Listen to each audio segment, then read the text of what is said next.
שלום, וכאן אתם בטח חושבים שאתם בהתחלה חייבים, אבל חייבים להתקין לתוכנה הזאת, אז לא.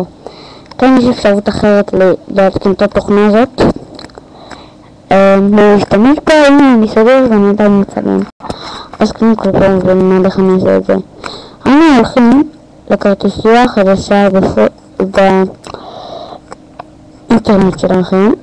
לאחר מכן אנחנו הולכים ליוטיוב, חייבים חשבון ביוטיוב, עושים לזה הלאה ובקלטים להקליט את הרשת שלנו, ואז אחרי זה פשוט תצלם לכם את מה שאתם צילמתם כאן.